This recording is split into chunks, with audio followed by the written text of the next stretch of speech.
Ya, bertemu kembali, terus bersiaran bersama kami. Terima kasih kepada rakan-rakan di Facebook, Rozana Rahmat yang mendoakan, terima kasih, dan pada rakan-rakan yang lain. Teruskan bersama Ustaz kita insya-Allah, iaitu Al-Fadhil Ustaz Muhammad Syari Abdul Rahman, merupakan jurulatih utama Tadabbur Center. Bersama kita hari ini menyusuri ayat 1 hingga 12 surah Yasin. Mudah-mudahan Allah bantu kita dalam mencari atau mengupas tentang kebenaran yang ditolak. Jadi, Assalamualaikum Ustaz. Waalaikumsalam warahmatullahi wabarakatuh. Alhamdulillah, apa khabar Cik Abu Talib? Baik, sihat sejahtera rakan-rakan di Facebook dan juga para penonton semua. Sampaikan salam sayang buat Ustaz. Jadi Ustaz, hari ini kita nak merungkai satu kebenaran yang Allah telah ungkap dalam surah Yasin, penuh teratur, penuh tersusun. Kalau kita tengok permulaannya surah Yasin ni, kalau dulu masa saya kecil-kecil, saya rasa macam surah Yasin ni macam satu benda yang mesti dibaca setiap malam Jumaat. Arwah tu akan panggil duduk baca dan sebagainya. Jadi satu amalan dan sampai kita dah jadi lazim di bibir kita. Surah Yasin dan rakyat Malaysia seumpamanya tidak pernah kata orang tu asing lagi lah dengan surah Yasin ni. Jadi Ustaz, mungkin kita nak mulakan mukadimah hari ini, kita nak mengupas bersama dengan para penonton. Kita nak memahami tentang kebenaran yang terungkap dalam surah Yasin ini. Ustaz, silakan Ustaz tadabbur dulu ayat 1 hingga 5. Bismillahirrahmanirrahim. Alhamdulillahirabbil alamin wassalatu wassalamu ala asyrafil mursalin wa ala habibina al-mustafa wa ala alihi wa sahbihi wa barik wa sallim. Alhamdulillah. Terima kasih banyak-banyak kepada Encik Abu Talib dan seterusnya seluruh para penonton di Facebook dan di TV Al-Hijrah. Alhamdulillah, sekali lagi Assalamualaikum warahmatullahi kepada semua. Kita bersama dengan surah Yasin yang membicarakan tentang kehidupan semula selepas kematian.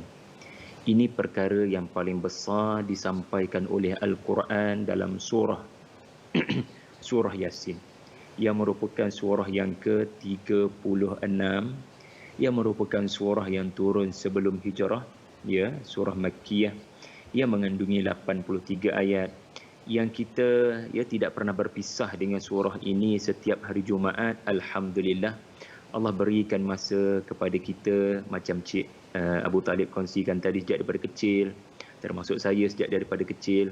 Perhatikan bagaimana Allah memberikan masa kepada kita untuk bersama dengan Al-Quran. Sibuk macam mana sahaja, sibuk macam mana sekalipun, ada waktu kan kita berkumpul dalam majlis Al-Quran. Baki lagi mudah-mudahan dengan program di TV Al-Hijrah yang episod yang pertama surah Yasin ini, yang kebetulan juga selepas kita membaca bersama qari, bersama imam kita tadi, kita nak beri nilai tambah sedikit kepada bacaan Yasin kita. Kita tidak mahu sekadar membaca lalu mendapat pahala keberkatan 1 huruf 10 kebaikan, tetapi kita nak meningkatkan kefahaman kita kepada surah Yasin ini. Jadi untuk makluman semua, Allah Ta'ala letakkan surah Yasin ini dengan tema yang saya sebutkan tadi, iaitulah cerita tentang kehidupan selepas kematian. Ya, Allah letak surah ini selepas surah Fatir dan sebelum surah As-Saffat. Jadi kalau kita tengok Al-Quran, muka surat 440 tu, ya, Al-Quran permulaan surah Yasin tu, kita tengok sebelah dia ada satu surah namanya Fatir, Cik Talib. Ya, betul. Kemudian lepas surah Yasin, kita baca surah Yasin 83 ayat, kita akan lalu surah yang seterusnya, iaitulah surah As-Saffat, surah yang ke-37. Susunan ni bukan saja-saja, sebab Quran ni bukan disusun oleh makhluk. Ayat-ayatnya bukan disusun oleh makhluk, surah-surahnya bukan disusun oleh makhluk, bahkan disusun oleh Allah. Signifikannya ataupun faedahnya adalah tiga-tiga surah ni. Okey, pertama sekali surah Fatir. Fatir tu sendiri nama Allah yang bermaksud yang boleh, yang berkuasa melakukan penciptaan kali kedua. Fatir tu sendiri bermaksud yang boleh menghidupkan, yang berkuasa untuk mencipta semula, ya, dan mendatangkan kehidupan. Fatir, ya, yang boleh untuk, yang berkuasa untuk mencipta semula, ya, badan yang baru, kulit yang baru, sedangkan ribuan tahun sudah meninggal dunia dalam kubur. Ya, jadi Fatir. Nama surah Fatir itu sendiri sudah menceritakan tentang Allah berkuasa untuk hidupkan balik manusia di padang mahsyar nanti. Kemudian datang surah Yasin, cerita pasal apa? cerita pasal risiko perjuangan Rasulullah sallallahu alaihi wasallam. Bila cerita pasal lepas mati kalian akan hidup balik, banyak tekanan datang, banyak maki hamun Nabi terpaksa terima. Semata-mata nak bercerita tentang saudara-saudariku, lepas mati kamu akan hidup balik, tolonglah buat bekalan. Ni cerita surah Yasin ni. Ini liputan utama surah Yasin. Ya, kalau sekarang ni liputan utama Olimpik lah kan. Tetapi surah Yasin, liputan utamanya adalah lepas mati hidup balik dan kita akan ada masalah. Masalah apa? Allah akan tanya mengenai amalan kita. Baik, buruk, kesudahan kita berdasarkan amalan. Dan akhir sekali, selepas surah Yasin, Allah datangkan pula surah As-Saffat. Sebab Allah nak bagi motivasi kepada Rasulullah sallallahu alaihi wasallam dalam surah Yasin. Orang-orang sebelum kamu, ya, seperti Nabi Ibrahim, ya, seperti para anbiya yang begitu ramai disenaraikan dalam surah As-Saffat, mereka dulu pun cerita pasal lepas mati hidup balik, mereka juga menghadapi risiko yang sangat dahsyat. Ya, jadi cantik ya susunan surah itu, dia macam satu bentuk perjalanan yang teratur. Wallahu a'lam. Masya-Allah, sempurna. Sedap kita dengar, dan rakan-rakan juga di Facebook mengambil nota. Saya pun baca balik, terima kasih sebab apa mereka ni rajin. Bila ambil nota, kita dapat sama belajar dan kita kongsikan ilmu tu pada orang yang baru masuk, mungkin terus terbaca. Terima kasih Maizura, terima kasih Farida, terima kasih Madiha Mustafa. Dan Ustaz, untuk merujuk kepada ayat kelima, kita nak tengok Ustaz, bagaimana kita tengok ayat 1 hingga 5 ni, kita nak fahamkan asbabun nuzul. Kenapa Allah turunkan hingga perkataan Yasin itu, kita kadang tahu tak ada maksud Yasin, yang lain kita ada maksud. Yasin itu sendiri Allah rahsiakan. Apakah kebenaran yang Allah nak kongsikan daripada ayat 1 hingga 5? Kita nak susurilah kenapa agaknya Allah turunkan peringatan-peringatan sebegitu dalam surah Yasin sebagai mukadimah. Saya setuju dengan Cik Abu Talib di mana ada beberapa rahsia dan misteri daripada nama surah itu sendiri dan ayat pertama surah ini sendiri. Ya, kita kadang membaca selalu pada hari Jumaat, tetapi kita tidak tertanya-tanya soalan ini kepada ibu bapa kita, kepada guru-guru kita, kepada para alim ulama kita. Kita sepatutnya bertanya, agaknya apa maksud Yasin? Kenapa Allah bagi nama pula surah ni, surah yang kita pun tak tahu maknanya apa Yasin? Begini, para ulama menyatakan ya, dua makna daripada Yasin. Makna yang pertama, wallahu a'lam. Iaitulah kita memang tidak akan boleh mengetahui apakah takwil kepada ayat mutasyabihat ini. Kita tak tahu. Kalau Allah Ta'ala gabungkan huruf, membentuk kalimah, ya, membentuk kalimah, kita akan faham. Macam Al-Quran. Al-Quran terbentuk daripada Qaf, Ra, Hamzah, Alif, Nun. Maka membentuk, ya, huruf, membentuk kalimah. Kalimah bernamanya Al-Quran. Yang sya'ari, itu adalah kalimah. Abu Talib, dua kalimah. Terdiri daripada huruf A, B, U. Kan? Tetapi bila Yasin, dia bukan kalimah. Ya, kita tak boleh baca Yas, Yis, Yas apatah lagi, na'udzubillah. Tetapi kita kena baca Ya dan Sin. Jadi para ulama menyatakan, ya, ini adalah suatu petanda, ya, adanya ayat-ayat Allah yang hanya Allah Ta'ala sahaja mengetahui maknanya. Masya-Allah. Pengajaran untuk kita, bila kamu nak masuk ke alam Al-Quran, kamu kena hadirkan satu perasaan merendah diri, bahawasanya tanpa Al-Quran kamu tak akan tahu hakikat kehidupan. Ilmu itu kamu tak akan tahu. Sekarang bila kamu masuk ke dalam Al-Quran, Yasin itu bermaksud hanya Allah Ta'ala saja mengetahui Yasin itu maksudnya apa. Jadi fahamlah kita, ya, dalam hidup kita tak tahu banyak benda. Tetapi kerana Allah Ta'ala yang memberitahu, maka tahulah kita adanya lepas mati kehidupan semula. Jadi manusia ni akan ada dalam kegelapan sampai bila-bila without Al-Quran. Itu nombor satu, ya, faedah daripada Yasin yang maknanya tidak diketahui kecuali Allah Subhanahu Wa Ta'ala sahaja. Tetapi yang kedua menarik, kata para ulama, mereka mengatakan Ya dan Sin ada makna. Maknanya adalah Ya itu huruf, Sin itu huruf yang membentuk kalimah-kalimah yang orang-orang Arab, Quraisy, mereka selalu menggunakan huruf Ya, huruf Sin, huruf Alif, Lam, Mim, huruf kaf, ha, ya, ain, sad, huruf qaf. Dalam Al-Quran kita ada 29 surah. Saya ulang ya. 29 surah mula dengan huruf-huruf yang tidak membentuk kalimah. Ya. Jadi ia bermaksud ya Allah nak mencabar orang-orang Arab yang bercakap, yang bersyair, yang berprosa, yang berpuisi menggunakan huruf-huruf ini. Apa kata? Kamu hasilkan seumpama Al-Quran menggunakan huruf-huruf yang kamu gunakan dalam perbualan seharian kamu. Kerana kamu tuduh Nabi cipta Quran. Kamu tuduh Nabi cipta Quran. Yang mana Quran ini terdiri daripada huruf-huruf kalian, huruf-huruf bangsa Arab. Lalu kalian kata Nabi boleh reka, maka bermakna kamu pun boleh reka. Silakan reka sampai kau sudah tidak mampu mendatangkan sehebat Al-Quran. Allahu Akbar. Ini menunjukkan mereka hanya cakap saja di mulut, ya, Nabi reka Quran, tetapi pada hakikatnya tindak tanduk mereka sendiri menunjukkan mereka keuzuran, mereka kelemahan. Mereka tak mampu nak menghasilkan ucapan yang sangat sempurna seperti Al-Quran yang mengatasi syair, prosa, dia punya kehebatan kebahasaan itu. Jadi Yasin itu besar maknanya itu ya, wallahu alam tadi kita. Allahu Akbar. Yasin saja je dah kita rungkai sedemikian rupa Ustaz ya. Dan kalau kita tengok daripada surah Fatir, Ustaz kata maksudnya pencipta. Surah As-Saffat maksudnya yang bersaf-saf. Dan kita nak tengok juga dalam ayat ke-5 ni Ustaz, Allah menyatakan Allah ada nama Allah di situ yang Maha Perkasa lagi Maha Penyayang. Ayat yang kelima Ustaz ya. Jadi kalau kita tengok dikapit oleh dua ayat tadi, surah tadi tu membuktikan bahawasanya Allah susun yang perkasa dulu, yang aziz dulu, baru yang rahim. Kenapa Allah susun yang berkuasa dulu baru yang Maha Pengasih? Persoalan ini persoalan aras tinggi ni. Nak kena puji ni kita punya Cik Abu Talib kita. Subhanallah.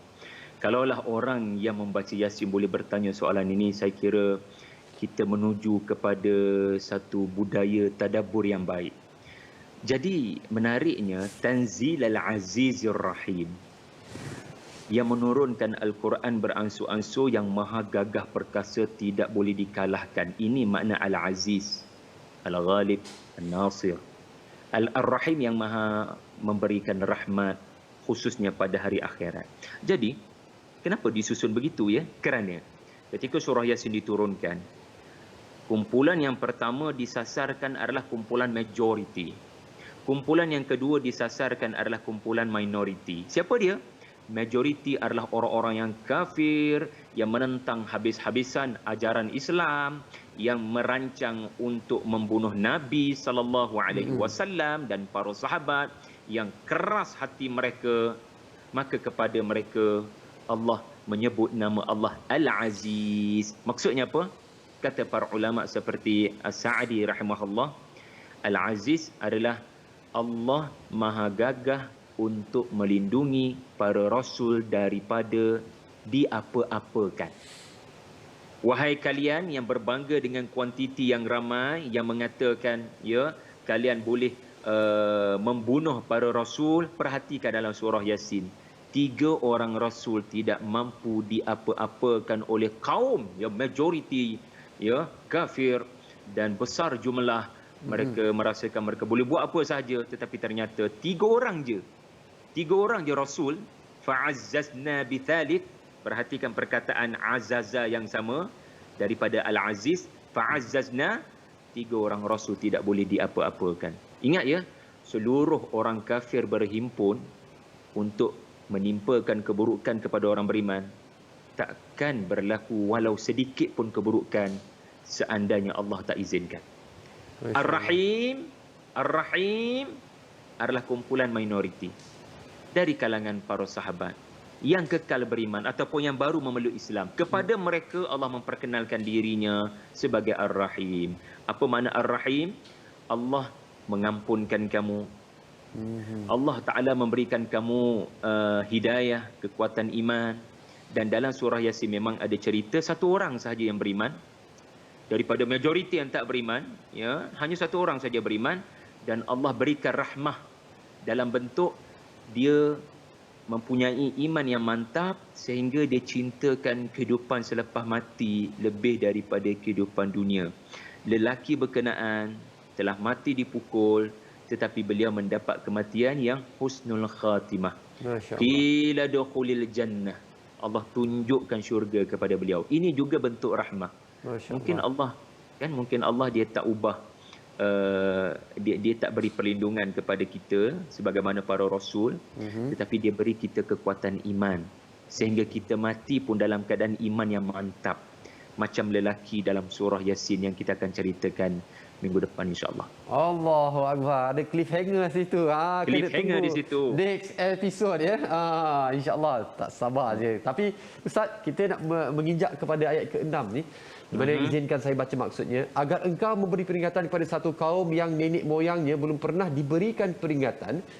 Kerana itu mereka lalai. Sebab Ustaz di sini kita lihat ada satu timeline, ada satu zon masa merujuk kepada satu zaman nenek moyang mereka. Kemudian Allah terangkan mereka ada sifat pula, Allah bagi tahu. Ada sifat pula mereka ni lalai. Allah mention dengan betul jelas. Jadi Ustaz, kenapa ayat ke-6 ni begitu sedemikian rupa Allah berikan peringatan untuk kita? Litundhira qauman ma undhira aba'uhum fahum ghafilun. Litundhira, Al-Quran turun untuk memberikan peringatan yang keras kepada satu kaum. Qauman ini merujuk kepada Quraisy, tetapi Allah menggunakan dalam bentuk perkataan nakirah, qauman, yang bermaksud adalah satu kaum tu yang Quran turun untuk memberikan peringatan kepada mereka. Adalah satu kaum tu. Perhatikan balaghah Quran yang mengherdik, yang menyindir satu kaum yang berbangga dengan nama mereka Quraisy, yang berbangga dengan kedudukan mereka dicintai oleh orang-orang Arab seluruh semenanjung Arab, tetapi bagi Allah kaum ini tidak signifikan. Kerana mereka sombong, mereka melawan Rasul aku tak pandang pun mereka. Hingga Allah jadikan mereka sekadar kauman. Adalah satu kaum. Maksudnya apa? Kena sindir lah. Kena sindir. Kalau Allah Ta'ala nak highlightkan satu kaum yang betul-betul ada di Makkah, maka al-qaum digunakan. Ma'rifah. Tetapi nakirah maknanya hebat setara mana dia orang tu? Hebat setara mana? Ada seolah-olah begitu Cik Abu Talib kita. Kemudian macam disebut oleh Cik Talib tadi, ada satu timeline di mana orang-orang terdahulu sebelum Rasulullah datang, mereka tidak didatangi oleh rasul-rasul. Ma undhira aba'uhum. Ma di sini kata Abu Su'ud rahimahullah, seorang ulama tafsir daripada Turki, ma nafi, ma yang menunjukkan sudah terlalu lama mereka kehilangan petunjuk, meraba-raba dalam kegelapan kerana mak ayah mereka pun tak dapat hidayah. Masya Allah. Jadi mereka ni sendiri yang jadi cucu cicit kepada mak ayah mereka pun tak dapat hidayah. Mereka lebih-lebih lagi berhajatkan kepada hidayah. Allahu Akbar. Maka sepatutnya kedatangan Nabi, innaka laminal mursalin, kedatangan Nabi sebagai Rasul, mereka sepatutnya sambut dengan terima kasih. Allah. Ya, bayangkan anak-anak kita, ini metafora sahaja, anak-anak kita dah lama tak pergi sekolah, mereka kehilangan cikgu yang mengajar dengan penuh kreativiti, seronok kan belajar di sekolah berbanding PDPR kan. Tiba-tiba diumumkan boleh sekolah. Jadi sepatutnya apa perasaan kita? Seronoklah, terima kasih, alhamdulillah. Tetapi kaum Quraisy, mereka langsung tidak berterima kasih ya atas nikmat Allah mendatangkan seorang rasul untuk menegur dan mendidik kejahilan mereka. Untuk makluman semua, ya, para ulama membahaskan bagaimana status kaum yang tidak didatangi para rasul sebelum Rasulullah sallallahu alaihi wasallam, selepas Nabi Isa diangkat naik ke langit, lebih kurang 600 tahun. Cik Abu Talib. Lepas Nabi Isa diangkat naik ke langit, dengan kedatangan Rasulullah ada lebih kurang 600 tahun, di mana tempoh ini dikatakan tidak ada para rasul datang. Ya, para ulama menyatakan pertama sekali Allah Taala saja tahu kesudahan mereka di akhirat. Ya, sebab apa? Sebab mereka tidak didatangi para rasul. Jadi, adakah mereka tidak beriman kerana para rasul tidak datang? Sedangkan Allah kurniakan mereka akal fikiran, dan mungkin ada ajaran Nabi Ibrahim yang masih lagi kekal kepada mereka. Jadi kita tak tahu apakah kesudahan mereka di akhirat, kita serah pada Allah. Tetapi yang kedua, yang terakhir saya nak sebutkan, hadis yang sahih di mana orang yang tidak didatangi para rasul, ya, yang boleh bagi alasan macam mana saya nak beriman, rasul tak datang pada zaman saya, batch datuk moyang saya pun rasul tak datang, jadi okey kot kita orang, ya, tak masuk beriman neraka sikit lah tak sebab apalah rasul kot. tak datang. Ya, wa ma kunna mu'adzibina hatta nab'atha rasula, kami tak akan ditimpa azab sebab rasul tak datang.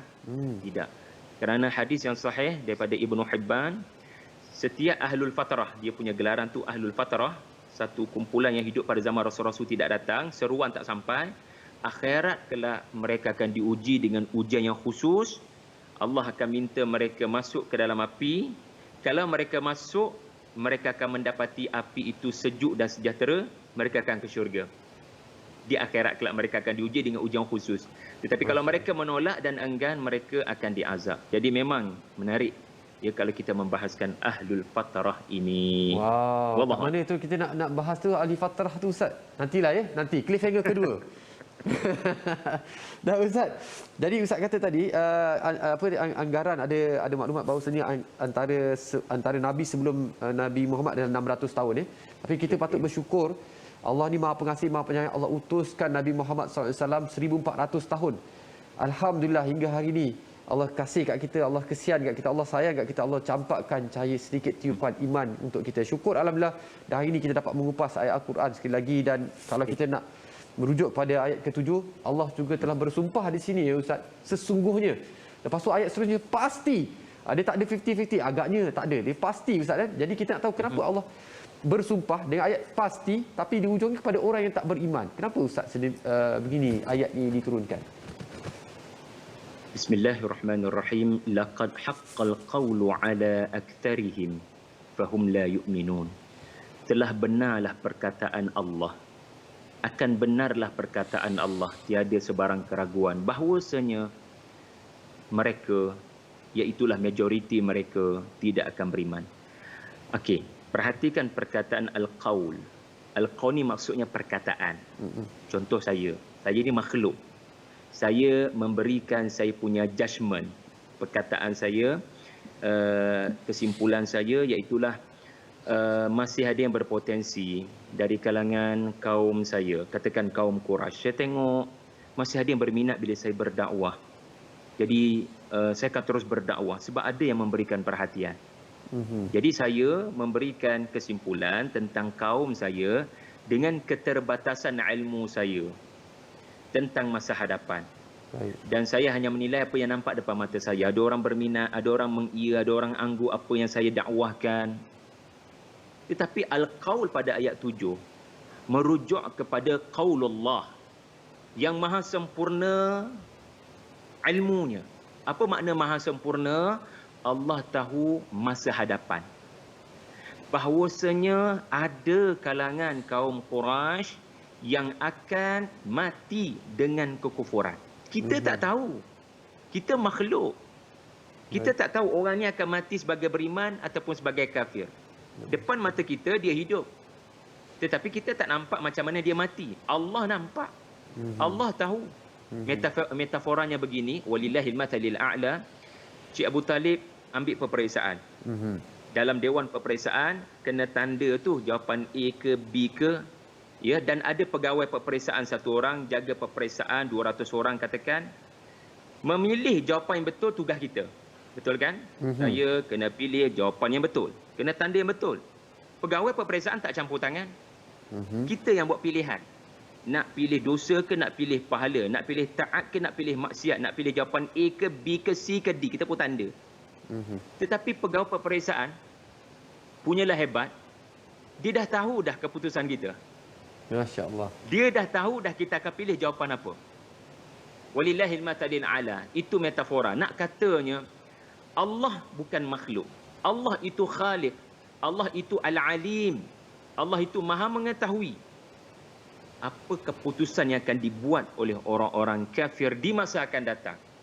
Jadi Rasulullah diberitahu bahawasanya engkau kena tabah kepada mereka menentang, sebab dalam pengetahuan Allah yang maha sempurna, memang kalangan mereka 70% barangkali, 80% barangkali yang akan mati sebagai kafir. Biarkanlah mereka, just move on.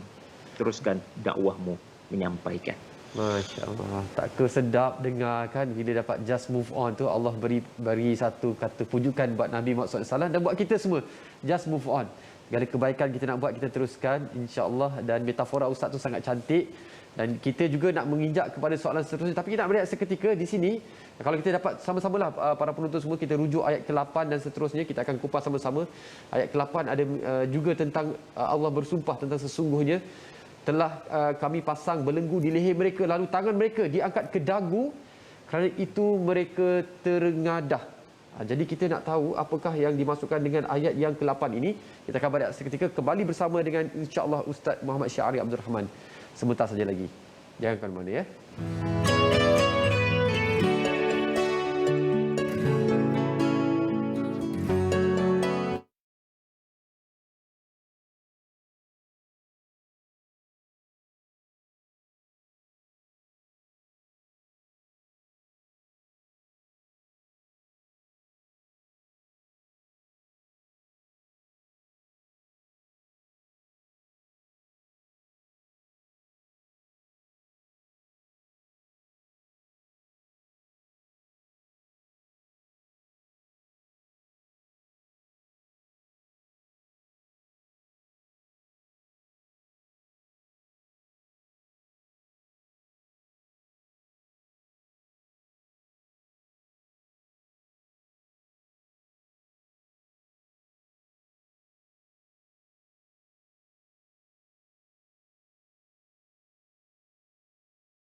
Alhamdulillah, kita teruskan bersama rakan-rakan di Kata Television dan juga di Facebook. Terima kasih Nuraini Rahmah Lina Meletup. Wow, Meletup nama dia.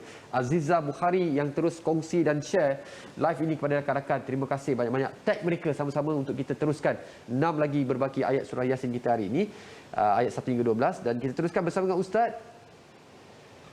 Saya alhamdulillah. Ayat ke-8 Ustaz. Agaknya kenapa Allah berikan peringatan tentang seksaan itu? Bismillahirrahmanirrahim. Inna ja'alna fi a'naqihim aghlala fahiya ilal adqani fahum muqmahun. Ayat ini ada dua gambaran. Gambaran yang pertama tentang orang kafir adalah mereka ada belenggu di leher. Pernah tak nampak hamba-hamba tawanan perang Cik Abu Talib dalam filem-filem perang kan? Tengok, dia ada seksa. belenggu. Dia ada belenggu di leher dan tangannya digari bersama dengan belenggu berkenaan. So ada dua gambaran. Pertama ada belenggu, yang kedua tangan pun ia dipaku, dipasung bersama dengan belenggu berkenaan. Lalu ia bermaksud apa? Para ulama tafsir menyatakan ia adalah suatu bentuk penggambaran ataupun menggambarkan betapa juhud ataupun betapa kuatnya orang-orang kafir ketika surah Yasin diturunkan ini menentang ajaran Islam yang dibawa oleh Nabi SAW, ajaran tentang hari pembalasan. Bila muqmahun berlaku, ia adalah kepala anda mendongak ke atas, tak boleh nak turunkan ke bawah. Ini sebenarnya satu bentuk kecacatan. Wahai orang yang berjalan dengan bongkak sombong, ya, lihat saya cuba lakonkan, iaitulah orang yang berjalan, Rasulullah tegur, tak peduli. Para sahabat tegur, tak peduli. Berjalan dengan muqmahun, kepala naik ke atas tu. Kita rasa kita hebat dah sebab kita ada kelebihan sebagai pemimpin Makkah, tetapi di sisi Allah kesian dia tu. Dia macam orang kena belenggu, tak boleh nak turunkan kepala ke bawah. Allah kesian. Kesian. Dia bangga, tapi di sisi Allah tunggulah. Dia akan dihina, dia akan diazab sebagai hamba. Yang kedua adalah tangan dia tak boleh nak gerak sebab tangannya dipasung. Sebab apa? Allah Ta'ala memberikan satu perumpamaan, satu gambaran. Orang-orang kafir ini tidak pernah menghargai kebaikan yang Nabi nak beri. Tangan mereka tu sepatutnya sambut air yang Nabi nak beri kerana mereka dahaga. Tangan mereka sepatutnya sambut wang ringgit yang Nabi nak beri kerana mereka miskin. Ini metafora. Tangan mereka sepatutnya sambut tangan Rasulullah yang nak pimpin mereka keluar daripada lubang neraka. Tapi tangan mereka tak nak gerak. Mereka biarkan terpasung, tergari, terikat, terpaku pada belenggu berkenaan. Dahlah sombong. Lepas tu tangan pula tidak ada inisiatif untuk sambut ajaran Islam. Jadi biarkanlah mereka memilih keadaan begitu kerana mereka sendiri memilih. Tugas kamu adalah untuk terus menyampaikan, mudah-mudahan ada yang dikeluarkan Allah daripada belenggu berkenaan. Masya Allah. Dan ini juga satu teguran buat pembesar-pembesar kota Mekah yang sombong, Ustaz, ya. Atas teguran-tegurannya mungkin kita boleh ambil iktibar juga atas apa yang Allah gambarkan. Dan ayat ke-9 ni dia agak unik lah. Apa yang saya maksudkan adalah, dan kami jadikan di hadapan mereka pemisah dinding dan di belakang mereka juga pemisah. Dan kami tutup mata mereka sehingga mereka tidak dapat melihat. Nak kata mereka buta ke, Ustaz? Dinding ni dinding yang macam mana, Ustaz? Dinding memang ada dinding fizikal tu ke? Apa dinding macam mana? Kenapa Allah gambarkan sedemikian rupa, Ustaz? Okey. Ayat yang ke-9 ini, bismillahirrahmanirrahim, waja'alna min baini aydihim saddan wa min khalfihim sadda fa'aghshaynahum fahum la yubsirun. Pertama Allah kata mereka ni di hadapan ada dinding, di belakang mereka ada dinding, dan Allah tutup pula mereka daripada atas, lalu mereka tidak boleh untuk melihat. Ini ayat famous juga ni, orang selalu guna ayat ni untuk merentas daerah lah, macam-macam. Tetapi fokus kita, tolong ya semua fahami makna ayat ini, iaitulah punca manusia kufur kepada Allah. Ayat tadi, ayat 8 tadi cerita pasal sombong, tak nak dengar, tak nak ambil kebaikan kepada apa yang Nabi sampaikan. Anda nampak tak di hadapan anda satu orang yang sangat sombong? Ya. Itu dia panggil presented problem. Tetapi apa punca kat dalam tu? Apa real problem dia? Oh, real problemnya adalah di hadapan mereka ada dinding. Maksudnya apa? Mereka melihat alam ini tidak dengan berfikir. Mereka tidak mahu berfikir. Mereka tidak suka berfikir. Sebab tu surah Yasin memberikan perhatian kepada wa ayatul lahum. Wa ayatul lahum. Kau tak perhati, kau tak berfikir. Kenapa? Karena sibuk mengejar pendapatan di hadapan. Sibuk nak mengok keuntungan. Sibuk nak jadi kaya raya. Hingga mereka tidak mahu berfikir. Itu rupa-rupanya halangan metafizik, ya, bukan halangan fizikal, yang menyebabkan mereka tidak mahu berfikir tentang kejadian-kejadian Tuhan. Yang kedua adalah halangan daripada belakang. Ada halangan di belakang. Maksudnya apa? Tinggalan nenek moyang mereka, mereka tidak kritik. Mereka melihat apa yang nenek moyang mereka dah tinggalkan kepada mereka adalah itulah hidayah. Inilah cara beragama yang betul. Tidak. Sepatutnya kamu bertanya, betul ke sembah berhala ni selari dengan fitrah kita, logik akal kita? Fa'aghshaynahum, dan Allah tutup daripada atas, menunjukkan pula ayat-ayat akhirat, cerita-cerita tentang hari pembalasan. Mereka memang menutup, tidak percaya sebab dia mau kecek benda tak nampak depan mata. We cannot believe it until we see it. Itu sikap mereka. Jadi dia adalah hubungan cause and effect, Cik Abu Talib. Ayat 8 adalah effect, ayat 9 adalah cause dia. Punca dia orang jadi macam tu. Na'udzubillah lah.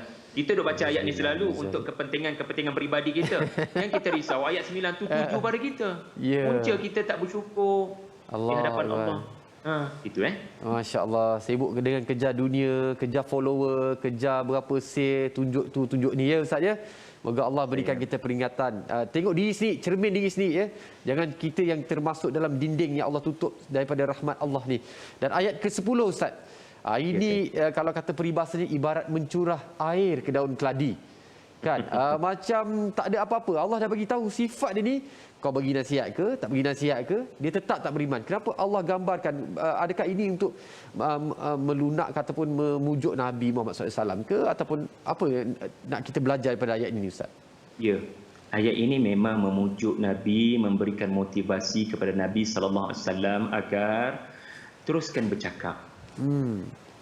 Orang yang menentang itu anggap sahaja proses Allah nak didik kamu untuk menambah baik pendekatan penyampaian. Mereka menentang itu tanda kebenaran apa yang kamu sampaikan. Wasawa'un 'alaihim a'anzartahum am lam tunzirhum la yu'minun. Sama ada kamu sampaikan peringatan atau kamu tidak sampaikan peringatan, mereka tetap tidak beriman. Kita kena ingat, ini adalah pengetahuan Allah, bukan pengetahuan makhluk. Pengetahuan Allah adalah, saya sebutkan tadi dah, mencakupi masa depan. Dalam pengetahuan Allah yang maha sempurna, Allah tahu masa depan macam dewan peperiksaan saya bagi metafora tadi. Rupa-rupanya diorang ni, ya, apa pun yang mereka tanda dalam kertas jawapan itu, memang jawapan mereka salah.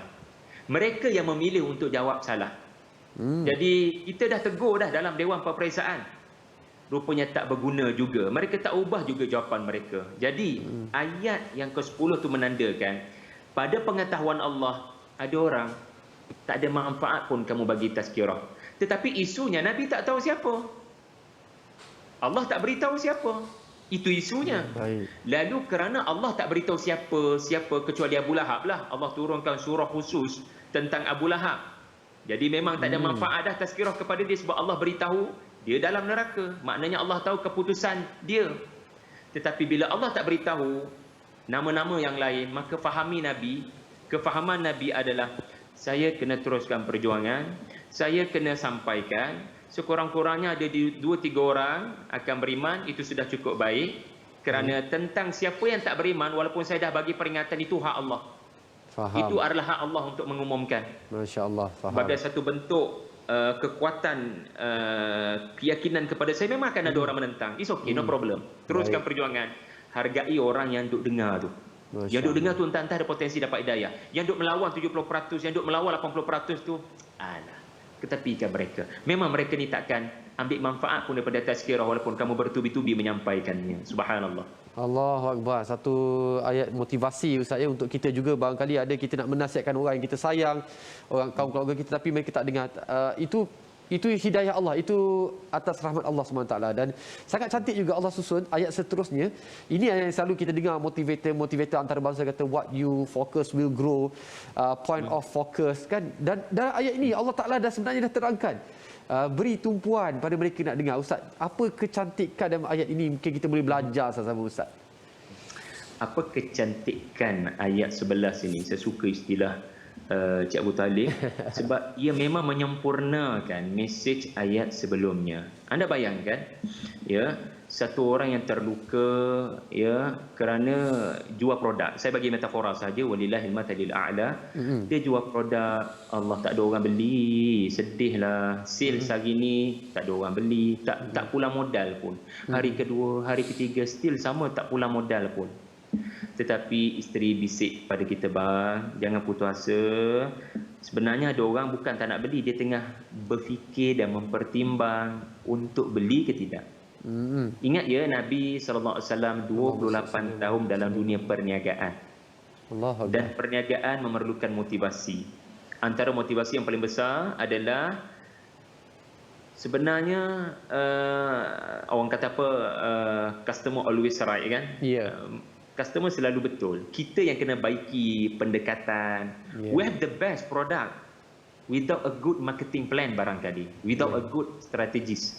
Jadi innama tunziru man ittaba'a adh-dhikra wa khashiya ar-rahmana bil ghaib. Allah beri berita gembira, sebenarnya ada satu orang daripada ramai orang kafir yang menentang, yang memaki Nabi, just teruskan bagi ucapan, teruskan berdakwah di makam Ibrahim, teruskan menyampaikan Quran di Masjidil Haram, sebab ada orang tengah duduk dengar dan sedang mempertimbangkan nak masuk Islam.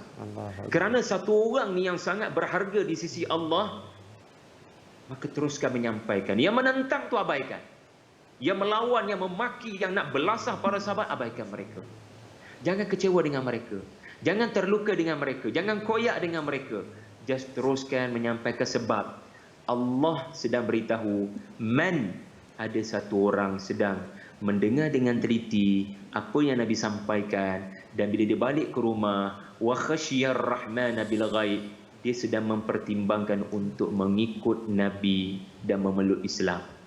Akan datang satu ketika dia akan pergi ke rumah kamu wahai Rasulullah, ke rumah Al-Arqam bin Abi Al-Arqam, menyatakan pengislaman, dan kamu kena beritahunya, fabasyirhu, tahniah saudara, Allah beri pengampunan dan Allah akan beri pembalasan yang sangat baik. Ingat, satu orang yang kamu beri hidayah lebih baik daripada cahaya matahari, lebih baik daripada unta merah, daripada terlalu ramai nak kejar orang masuk Islam. Jangan kecewa bila ramai tak dapat masuk Islam, sebab satu orang sekalipun yang memeluk Islam itu sudah besar di sisi Allah Ta'ala. Jadi jangan duk kejar sangat kuantiti ni, jangan duk kejar sangat follower ramai ni.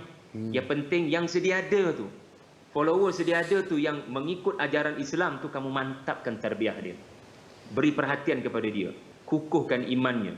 Ya mu'allaf ini jangan diabaikan. Begitu. Allahu Akbar. Subhanallah. Bahawasanya kerja kita sebagai pendakwah da'i ini teruskan ya. Yang hidayah tu milik Allah. Jangan pula penatlah aku cakap dengan dia tu. Cakap macam cakap dengan dinding.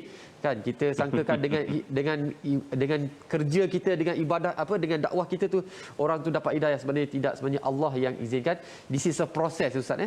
What we focus will grow. Alhamdulillah. Dan Ustaz, kita nak ke ayat ke-12. Sesungguhnya kamilah yang menghidupkan orang-orang yang mati, dan kamilah yang mencatat apa yang telah mereka kerjakan dan kesan-kesan yang mereka tinggalkan, dan segala sesuatu kami kumpulkan dalam kitab yang jelas, iaitu Lauh Mahfuz. Ustaz, kalau kita tengok kat sini, Allah Ta'ala bagi tahu peringatan kepada kita bahawasanya Allah hidupkan balik orang dan sebagainya. Dan kita nak tengok pada hari ini, hidup kita hari ini, apa yang kita lakukan semua Allah Ta'ala dah simpan dalam kitab. Kita nak membuat peringatan. Ayat ke-12 ni Ustaz, apa yang kita boleh adaptasikan dalam kehidupan kita hari ini Ustaz? Baik, ayat 12 boleh saya katakan ayat tema surah Yasin. Inilah kemuncak ataupun destinasi surah Yasin, iaitulah inna nahnu nuhyil mauta. Tolonglah beri perhatian yang kamu akan hidup balik pada hari kiamat. Sesungguhnya kami 3 kali kami itu Cik Talib. Masya-Allah. Inna 1, Nuh, nahnu 2, Nuhyi 3. Penekanan sampai 3 kali ni maksudnya ramai orang tak percaya. Dia tak percaya hari pembalasan ni, dia bukan kita boleh lihat daripada ucapan. Sebab orang Islam insya-Allah dia takkan cakap begitu. Memang cari nahas lah. Ya. Boleh kena tangkap kalau mengatakan begitu. Maknanya tak percaya kepada rukun-rukun Islam seperti hari pembalasan. Ya. Tetapi tindak tanduk kaum muslimin adalah petunjuk dia percaya hari pembalasan ke tidak. Buktinya, seseorang boleh melakukan kecurian, ambil hak orang, mencuri, ragut, ceroboh rumah, curi, bunuh pula tu, na'udzubillah. Kalau dia percaya pada hari pembalasan, yang perbuatannya akan dibalas, dia tak akan buat kecurian. Orang yang percaya hari pembalasan, dia tak akan berzina. Orang yang percaya hari pembalasan, dia tak akan minum arak. Tetapi berapa ramai dari kalangan kaum muslimin, mulut tak cakap begitu, tetapi tingkah laku mereka menunjukkan mereka tidak percaya kepada ayat 12 ini. Inna nahnu nuhyil mauta. Na'udzubillah tuan-puan sekalian. Tetapi ada juga para ulama menyatakan Allah menghidupkan yang mati pada ayat 12 ini bukan hanya merujuk kepada kekuasaan Allah menghidupkan fatir, menghidupkan semula orang yang dah mati nanti. Tetapi Allah juga berkuasa menghidupkan hati yang mati. Inilah yang menyebabkan para ulama menyatakan Yasin qalbul Quran. Yasin jantung Al-Quran. Kerana Yasin umpama jantung. Jantung tak berfungsi, tidak berfungsilah tubuh. Kerana manusia ini dia ada satu tempat, satu daging namanya hati yang juga dikenali sebagai qalbu. Ya Rasulullah sallallahu alaihi wasallam bersabda, kalau baik hati, baik amalan, busuk buruk hati, buruk amalan. Jadi surah ini beri berita gembira kepada Rasulullah. Majoriti memang menentang, sallallahu alaihi wasallam, majoriti memang menentang, tetapi ingat, teruskan dakwahmu, jangan tinggalkan Makkah, teruskan stay di Makkah, kerana inna nahnu nuhyil mauta, akan ada qalbu yang aku akan hidupkan. Aku akan hidupkan hatinya, lalu dia akan memilih Islam sebagai cara hidup. Dia akan follow Rasulullah sallallahu alaihi wasallam untuk berjuang bersama dengan Nabi. Jangan terkejut, orang itu akan muncul. Orang macam Umar Al-Khattab, unexpected. Orang macam Hamzah, unexpected. Orang macam Amru Al-As, unexpected. Ini adalah petanda Allah boleh menghidupkan hati mereka yang mati 40 tahun, 50 tahun dalam kehidupan jahiliah sembah berhala, tetapi at the end of the day kesudahan mereka adalah kesudahan yang baik. Allahu Akbar. Allahu Akbar, Allahu Akbar. Jadi teruskan berdakwah, teruskan sebar kebaikan. Sungguh hidayah tu milik Allah. Jangan pernah kita klaim, jangan pernah kita kata bahawasanya sebab aku berdakwah ni lah mereka dapat hidayah. Wa na'udzubillah min zalik. Itulah topeng-topeng ataupun fitnah-fitnah yang kita perlu jauhi. Dan insya-Allah Rabu depan saya harap saya bertugas sebab apa? Cliffhanger yang Ustaz sediakan tadi itu. Dan kita akan tadabbur lagi 2 kisah utusan yang diutus kepada satu kaum yang dikatakan terletak di Antakia. Antakia betul Ustaz Okey, saya. Jadi pada rakan-rakan semua, sila tanda kalender anda Rabu depan. Ini insya-Allah moga Allah panjangkan umur kita, Allah beri kita kesihatan. Amin. Bertemu dengan Ustaz, kita akan sentuh 2 utusan ini dan 2 cliffhanger tadi itulah Ustaz ya. Insya-Allah. Jadi kalau siapa yang tak sabar sangat boleh follow IG Ustaz Syahari Abdul Rahman. Syahari SYAARIAB Rahman RAHMAN. Kita pada saya lah kan, kita ni patut follow orang-orang macam Ustaz ni sebab banyak sangat kalau saya tengok di IG Ustaz, banyak sangat perkongsian di mana apa menjadi jabatan kita dekat kepada Allah. Itu misi kita. Ustaz, terima kasih banyak-banyak. Semoga Allah merahmati Ustaz. Dan Ustaz, mungkin satu line saja nasihat buat kita semua untuk daripada apa yang kita tadabbur hari ini. Nasihat Ustaz untuk kita insya-Allah daripada Al-Quran. Ringkas tetapi ayat 12 sebenarnya ayat yang paling memotivasikan saya melakukan dakwah. Saya harap ayat itu motivasi untuk Cik Abu Talib dan semua yang ada pengaruh. Ingat, wa naktubu ma qaddamu wa atharahum. Beri perhatian pada perkataan wa atharahum. Allah Taala bukan hanya catat apa yang kamu lakukan, ma qaddamu, Allah juga catat wa atharahum, kesan berangkai apa yang kamu buat. Orang yang ada pengaruh, orang yang ada followers, orang yang ada pengikut, ingat apa dikata akan ada orang follow. Kalau kebaikan yang anda buat, maka besarlah pahala anda, berlipat kali gandalah pahala anda. Kerana orang yang melakukan apa yang anda nasihatkan, pahala orang melakukan anda pun dapat. Sebaliknya, kalau keburukan yang anda viralkan, kalau keburukan cara hidup yang anda update, dan follower anda mengiyakan dan melakukan dosa berkenaan kerana anda punca dan kluster, maka keburukan itu pun berganda-ganda kepada anda kerana ada orang yang meneruskannya. Ini dipanggil kesan berangkai. Ya wallahu alam. Terima kasih. Terima kasih Ustaz. Kalau ianya baik jadi wakaf ilmu, kalau ia tak elok jadi wakaf dosa, tu kita tak nak. Setuju. Allah Akbar. Baik, kita akan jumpa Ustaz lagi insya-Allah Rabu depan ya tuan-tuan semua. Tanda kalender kita Rabu depan. Dua utusan. Siapa dua utusan yang diutus kepada satu kaum yang dikatakan terletak di Antakya? Kita akan berehat seketika. Kembali pas ini.